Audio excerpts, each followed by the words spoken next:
കേരളത്തിൽ നിന്നുള്ള കപ്പയും തേങ്ങാപ്പാലും പഴം വറുത്തതുമൊക്കെ കപ്പലേറി അമേരിക്കയ്ക്ക് പുറപ്പെട്ടു കഴിഞ്ഞു. സംസ്ഥാനത്തെ 3 സഹകരണ സംഘങ്ങൾക്ക് കീഴിൽ ഉൽപ്പാദിപ്പിച്ച 12 ടൺ മൂല്യവർദ്ധിത കാർഷികോൽപ്പന്നങ്ങളാണ് ചൊവ്വാഴ്ച വല്ലാർപാടത്ത് നിന്ന് പുറപ്പെട്ട കണ്ടെയ്നറിലുള്ളത്.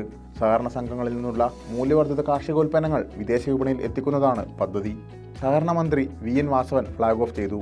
വാരപ്പെട്ടി സഹകരണ സംഘം ഉൽപ്പാദിപ്പിച്ച മസാല മരച്ചീനി, ബനാന വാക്കം ഫ്രൈ, റോസ്റ്റഡ് വെളിച്ചെണ്ണ, ഉണക്കിയ ചക്ക, തങ്കമണി സഹകരണ സംഘത്തിൻ്റെ തേയിലപ്പൊടി, കാക്കൂർ സഹകരണ സംഘത്തിൻ്റെ ശീതീകരിച്ച മരച്ചീനി, ഉണക്കിയ മരച്ചീനി എന്നിവയാണ് ഉൽപ്പന്നങ്ങൾ. നബാർഡിൻ്റെ സഹായത്തോടെ കേരള ബാങ്ക് 1% പലിശ നിരക്കിൽ നൽകുന്ന 2 കോടി രൂപ അഗ്രികൾച്ചർ ഇൻഫ്രാസ്ട്രക്ചർ ഫണ്ട് ഉപയോഗിച്ചാണ് പ്രാഥമിക സഹകരണ സംഘങ്ങൾ ഇവ ഉൽപ്പാദിപ്പിക്കുന്നത്. തെരഞ്ഞെടുത്ത എല്ലാ സഹകരണ സംഘങ്ങളുടെയും ഉൽപ്പന്നങ്ങൾ വൈകാതെ വിദേശ വിപണിയിലെത്തും. ആലങ്ങാട് ശർക്കര, ഏറാമല സംഘത്തിൻ്റെ തേങ്ങാപ്പാൽ, മറയൂർ ശർക്കര, മാങ്കുളം പാഷൻ ഫ്രൂട്ട് ഉൽപ്പന്നങ്ങൾ, അഞ്ചർക്കണ്ടി സംഘത്തിൻ്റെ തേങ്ങയിൽ നിന്നുള്ള ഉൽപ്പന്നങ്ങൾ തുടങ്ങിയവ ശേഖരിക്കാൻ കരാറായിട്ടുണ്ട്. 100% ഗുണമേന്മ ഉറപ്പാക്കി വരും ദിവസങ്ങളിൽ തന്നെ ഇവ യൂറോപ്യൻ രാജ്യങ്ങളിലേക്ക് ഉൾപ്പെടെ എത്തിക്കും.